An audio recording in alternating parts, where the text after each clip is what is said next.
Hello and welcome back to Something Z, and welcome to If Naruto had the Three Tails Part 1. And since there's nothing to say, let's jump into the video in 3, 2, 1.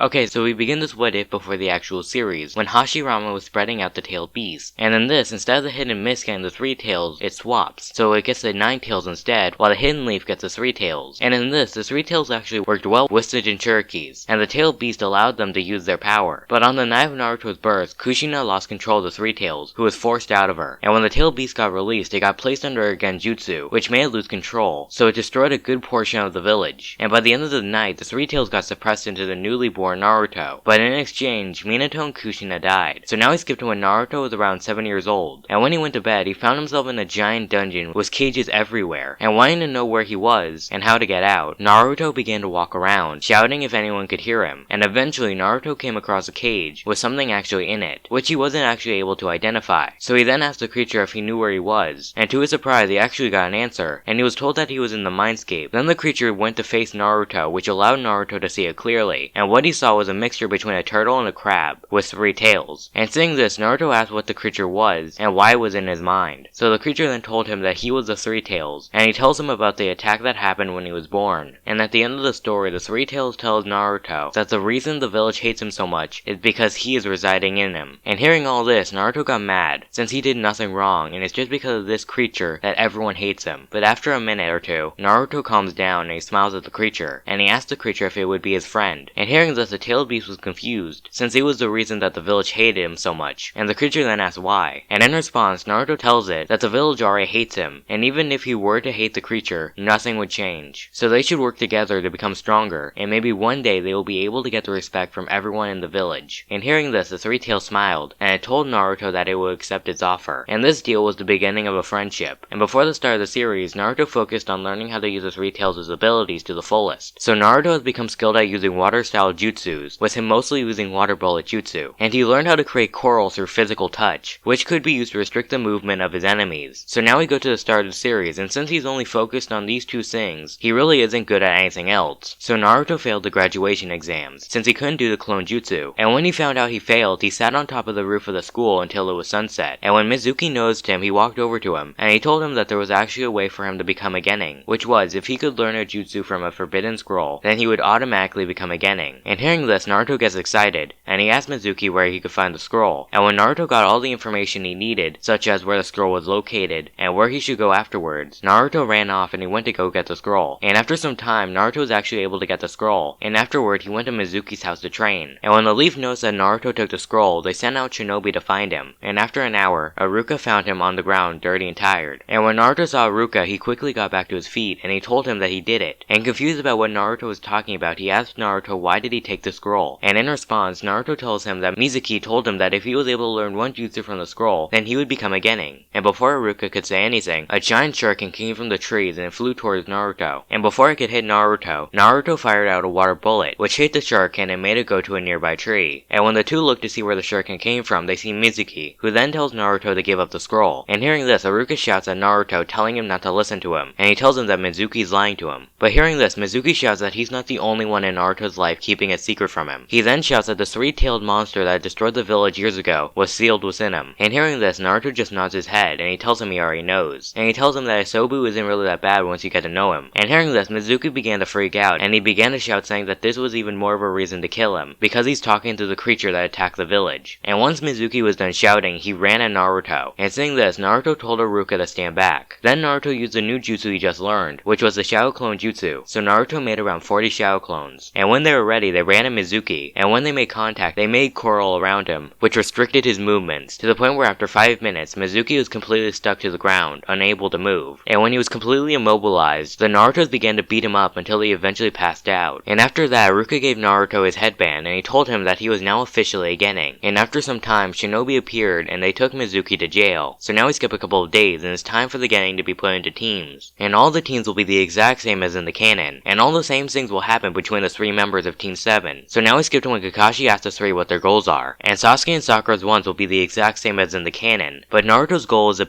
bit different, because not only does he say that he wants to be the Hokage, but he also says that he wants to get the respect of everyone in the village for him and Asobu. And because Sasuke and Sakura don't know the Three Tails' name, they didn't actually know who he was talking about, but Kakashi on the other hand did, so he knew that it would be a good idea to keep an eye on Naruto, because if Naruto goes out of control, he could destroy the village. And shortly after they were done with the introductions, Kakashi tells them that the meeting is over, and that the next one will be in the next morning. So now we skip to the next day, and by the time Kakashi gets to the meeting area, it's early in the afternoon, and he tells Team 7 that they will be doing a test to see how strong they are, and he tells them that if they fail, they will be sent back to the academy. He then explained the bell test to the Genin, and when he talked about how the bells decide who goes back to the academy, Sakura pointed out that there were only 2 bells, and Kakashi in response tells him that at least one person will be sent back to the academy. And when he was done explaining the bell test, Kakashi began to count down, and when he began, Sasuke and Sakura jumped away to find a place to hide, while Naruto stayed where he was. And when Kakashi got to 0, Naruto began to run at Kakashi, but he got stopped when he got kicked in the gut, which flung him a couple of feet away. And when Naruto got back up, he made around 10 clones, which ran at Kakashi again. And while they were running, they fired water bullets, which Kakashi was able to avoid. And while he was moving, Kakashi was able to take down the clones, and after a minute of this, he was able to make it so only the original Naruto was left. Then while Naruto was distracted, Kakashi was able to get behind him, and before Naruto could do anything, Kakashi used 1,000 years of death on him, launching him into a nearby lake. But after a couple of seconds of Naruto being under the water, Naruto comes back up, and when he came back up, he wasn't alone, because when he was under the water, he made around 19 clones. So then 20 Narutos ran out of the lake and they began to run at Kakashi, and when they got close, they began to fight him. And while Kakashi was distracted, a Naruto clone was able to get behind him, and he began to create curl on Kakashi's shoulders, making it harder for him to move his arms. And when the Narutos made it to Kakashi, one of them tried to punch him in the face, but right before the hit landed, Kakashi substituted himself for a Naruto, making Naruto hit Naruto. And thinking that was a transformation, all the Narutos began to fight each other, until eventually the original Naruto undid the jutsu, making it so only the original took any damage. And after he did this, Naruto began to look around to see where Kakashi was. But while he was searching, he noticed a silver bell on the ground under a tree, so he ran to it, and he went to pick it up. But when he squatted to pick it up, a rope wrapped around his ankle and it picked him up. And while Naruto was upside down, Kakashi walked up to him and he grabbed the bell. And he tells Naruto to not fall for such obvious traps. And seeing this as a good opportunity, Sasuke threw multiple kunai and shurikens at Kakashi, which all land. But instead of hitting Kakashi, it hits a log which he used to substitute himself. And knowing that Kakashi now knows his location, Sasuke began to run out of his current spot to find a new one. But after a bit of running, Kakashi was able to catch up. And after some fighting, Kakashi was able to pull Sasuke into the ground up to his neck. So now we jump back a couple of minutes to when Sasuke threw his weapons. And seeing the attack fail, Sakura knew that he needed to go to a different hiding spot, and that Kakashi would be after him. So Sakura then began to look for Sasuke,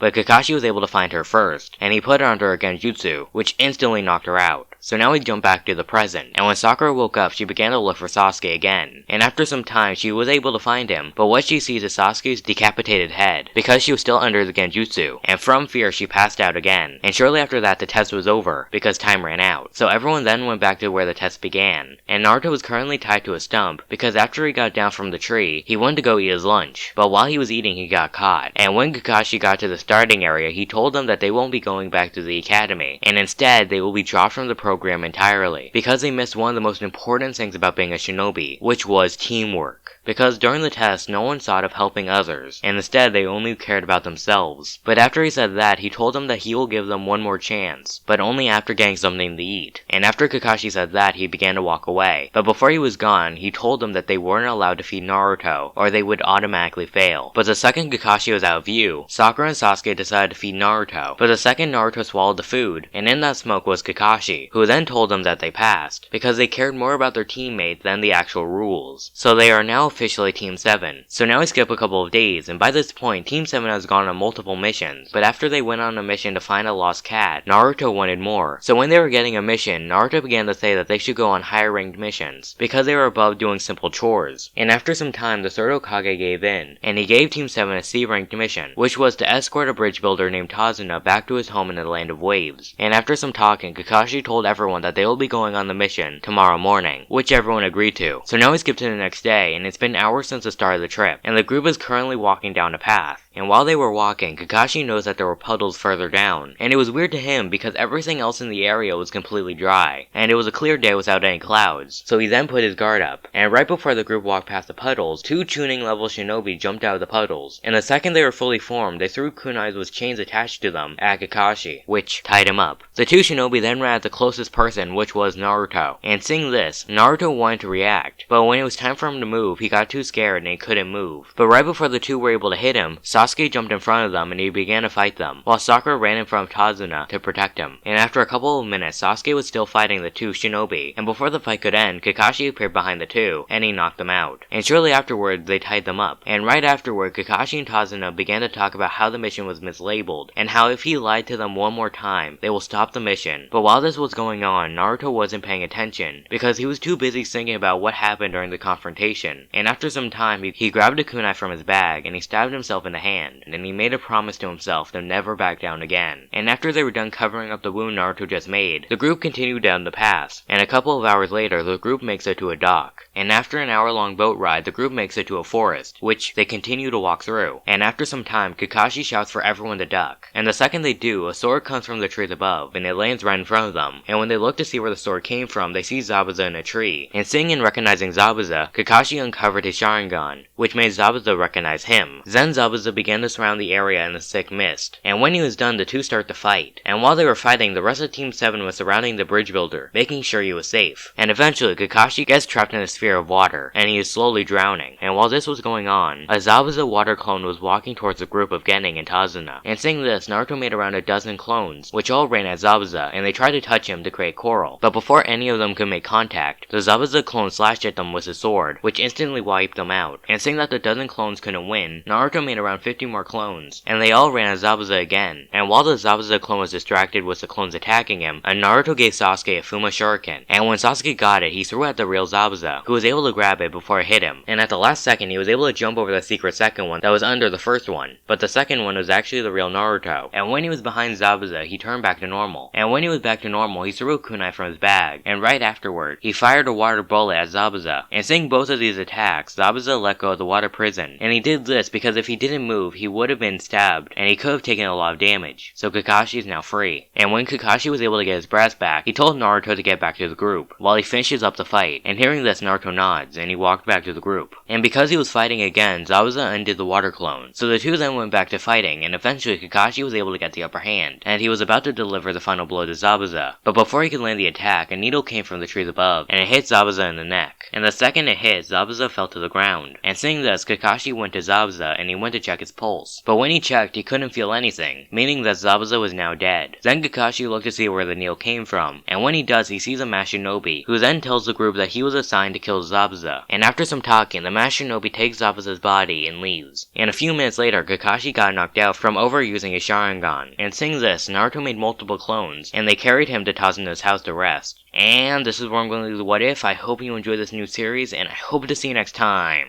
on Something Z.